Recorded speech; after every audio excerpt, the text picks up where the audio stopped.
नमस्कार. मी शिवाजी काळभोर, पत्रकार, सातारा. यशवंत महाराष्ट्र यूट्यूब चॅनलमध्ये आपलं स्वागत आहे. बैलगाडी शर्यती आणि त्यातून होणारे वाद. कालच पुण्यात जी घटना घडली, पुणे जिल्ह्यात बारामती तालुक्यात निंबूत इथं, एकंदरीत ही दुर्दैवी घटना होती. बैलगाडी शर्यतीतून बरेचसे वाद होतात. त्याचं रूपांतर अगदी टोकाला जातं. मागे काही वर्षांपूर्वी पनवेलमध्ये असंच एक प्रकरण गोळीबाराचं घडलं होतं. त्यात बैलगाडी शर्यतींचे शौकीन पंढरी शेठ फडके, ज्यांचं नुकतंच निधन झालं काही दिवसांपूर्वी, आणि ती घटना सगळ्यांच्या बघण्यात आलेली होती. त्याचे व्हिडिओसुद्धा सोशल मीडियावर लोक बघत होते.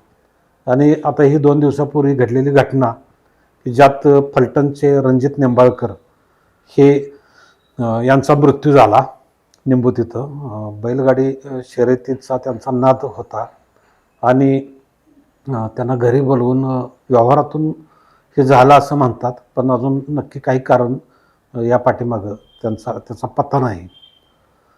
तसं बघायला गेलं तर बैलगाडी शर्यती आणि कुस्ती हे ग्रामीण भागातील एक महत्त्वाचे खेळ किंवा छंद लोकांचे, आणि विविध सण उत्सव आणि यात्रांच्या पार्श्वभूमीवर या बैलगाड्यांच्या शर्यती ठिकठिकाणी आयोजित केल्या जातात. सातारा जिल्हा हा जास्त बैलगाडी शौकीनांचा जिल्हा म्हटला जाऊ शकतो, कारण त्याचं सेंटरच सातारा आहे. आणि आजूबाजूचे मग सोलापूर, पुणे, कोल्हापूर, सांगली या जिल्ह्यात चांगल्या शर्यती घेतल्या जातात. अगदी पनवेलच्या साईडला याची लोकप्रियता पंढरी शेठ फडके यांच्यामुळं वाढली. कोरोना काळात हे सगळं शांत होतं. तत्पूर्वी ह्या बैलगाडी शर्यतींना शासनाची बंदी होती, केंद्र शासनाची. जसं तामिळनाडूमध्ये जल्लीकट्टू हा प्रकार होता बैलांच्याच एक खेळाचा, परंतु तेथील जनतेनं जो दबाव आणलेला होता त्याच्यापुढं केंद्र सरकार वाकलं. परंतु महाराष्ट्राच्या बाबतीत मात्र तसं घडू शकत नव्हतं. अखेर काही कारणानं ती बंदी उठली गेली आणि कोरोना काळानंतर या बैलगाडी शर्यतींना जोर वाढला. दरम्यानच्या काळात सोशल मीडिया मजबूत झाल्यामुळं या बैलगाडी शर्यती यूट्यूबवर किंवा फेसबुकवर याचं लाईव्ह चित्रण होऊ लागलं आणि ग्रामीण भागात असे लाखो शौकीन तयार झाले की ते त्याचं लाईव्ह वर्णन किंवा सोशल मीडियावर ते पाहत होते. जर प्रत्यक्षात बघायला नाही मिळालं तर असे अनेक यूट्यूबर तयार झाले आणि त्याचं धावतं वर्णन ऐकू लागले बैलगाड्यांचं, आणि त्यात लोकांना चांगलाच आनंद मिळू लागला. आता ही जी फलटणची किंवा बारामतीची जी घटना घडली 2 दिवसापूर्वी, रणजित निंबाळकर यांच्यावर गोळीबार करण्यात आला आणि काल ते मरण पावल्याचं जाहीर करण्यात आलं. रणजित निंबाळकर यांचा ज्ञानज्योती नावाचं एक अकॅडमी आहे फलटणमध्ये, आणि जे ग्रामीण भागातील तरुण तरुणी पोलीस भरती किंवा मिलिटरी लष्करातील भरतीसाठी प्रयत्न करतात त्यांना ते तिथं ट्रेनिंग देतात. आणि त्याचा उपयोग अकॅडमीचा करून अनेक जण पुढे सैन्यात किंवा पोलीसमध्ये भरती होतात. आणि त्यांची अकॅडमी तिथं त्या परिसरात प्रसिद्ध झालेली होती आणि त्याची जी फी वगैरे आहे, शुल्क ग्रामीण लोकांना, विद्यार्थ्यांना परवडेल अशा पद्धतीचं होतं. आणि तिथं साधारण 2 ते 3 हजार विद्यार्थी प्रशिक्षण घेतात. जे रणजित निंबाळकर आहेत त्यांना काही वर्षांपूर्वी हा शर्यतींचा छंद लागला. तो त्यांनी जोपासला, बैल वगैरे घ्यायला, खरेदी विक्रीला सुरुवात केली. आणि शेजारचाच बारामती तालुका, तिथं जे काकडे घराणं आहे मोठं, निंबूत तालुका बारामती, इथं जे यात आरोपी आहेत गौतम काकडे आणि गौरव काकडे यांचे वडील, हे घराणं तसं मातब्बर राजकारणात तिथं दबदबा. सोमेश्वर कारखान्याचे, जो महाराष्ट्रात ओळखला जातो, अजित पवारांच्या गटाचा आहे तो, त्या कारखान्याचे हे अध्यक्ष होते शाजीराव काकडे. आणि 82 साली ज्यावेळेला विधानसभेची निवडणूक झालेली होती त्यावेळेला बारामतीची, त्यावेळेला शरद पवार नवखे असले तरी 4 वर्ष अगोदर त्यावेळेला मुख्यमंत्री होते आणि शरद पवारांच्या विरोधात त्यांनी निवडणूक लढवली आणि फक्त 18,000 मतांनी ते निवडणूक हरले होते. यावरून त्यांचं त्या काळी या काकडे घराण्याचं किती वजन होतं बारामतीमध्ये हे आपल्याला समजून येतं. त्यानंतरच्या काळात बऱ्याच राजकीय घडामोडी घडल्या. अगदी सोमेश्वर कारखान्याच्या कारभारात अजित पवारांनी लक्ष घातल्यानंतर बऱ्याच वेळा तिथल्या निवडणुका गाजल्या. हे जे शाजीराव काकडे आहेत ते सातारा जिल्ह्यातील जो रयत अथनी कारखाना आहे त्यातील अथनी शुगर्सचे ते संचालक आणि MD होते. तर त्यांची ही मुलं गौरव आणि गौतम काकडे यांच्या अनेक मुलाखती यूट्यूबवर प्रसारित झालेल्या आहेत आणि त्यांनी जो छंद जोपासला त्याला अगदी लाखो कोट्यवधी लोकांनी त्या मुलाखती पाहिलेल्या आहेत आणि तेथील जनता त्यांच्यावर प्रेम करते. तसंच रणजित निंबाळकर यांच्यावर सुद्धा इथली जनता जी बैलगाडी शौकीन आहे ती प्रेम करते.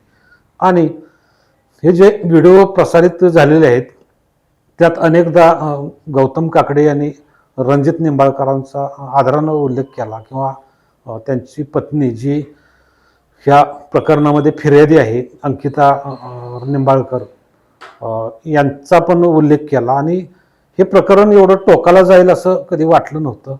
मध्यंतरी गौतम काकडे यांनी आपण गाडी शर्यतीतून निवृत्त होत असल्याचे संकेत दिले होते, परंतु त्यांच्या चाहत्यांनी त्यांना बराचसा विरोध केला. त्या दरम्यान रणजित निंबाळकर यांनी पण ज्या बैलगाडी शर्यतीमध्ये जी पार्शलिटी होते किंवा पक्षपातीपणा होतो ते सगळे विषय होते ते नेहमी आपल्या यूट्यूब चॅनलवरून ते मांडत होते. त्यातील सगळ्या खाचाखोचा त्यांना माहीत झालेल्या होत्या. मग कुठं पक्षपातीपणा होतो, मग त्या मैदानावरून असेल किंवा क्रमांकावरून किंवा आणखीन कशावरून, ते अगदी सखोल अभ्यास करून ते मांडत होते. तरीसुद्धा या दोघांचे संबंध एकदम चांगले होते, जिव्हाळ्याचे होते. आणि त्यांचा एक जो बैल आहे सर्जा म्हणून बैल होता यांचा गौतम काकडे यांचा. आणि गौतम काकडे यांची निंबूतमध्ये मोठी दावण आहे. तिथं 8-10 बैल शर्यतीचे बैल किंवा छोटी खोंड तिथं कायम तिथं दावणीला असतात. त्यासाठी त्यांनी एक 10-15 जणांचे कुटुंब सांभाळले आहेत. एवढा मोठा त्यांचा पसारा असताना त्यांना ही बुद्धी कशी सुचली, कारण जो सर्जा बैल होता तो रणजित निंबाळकरांनी विकत घेतलेला होता त्यांच्याकडून. आणि रणजित निंबाळकरांकडून त्यांनी सुंदर हा बैल 37 लाखांना खरेदी केला आणि त्यातले 5 लाख रुपये ॲडव्हान्स म्हणून दिले आणि 32 लाख रुपये येणे बाकी होतं. आणि त्याच्यासाठी त्यांना त्या पैशासाठी ते निंबूतला त्यांच्या घरी बंगल्यावर गेलेले होते.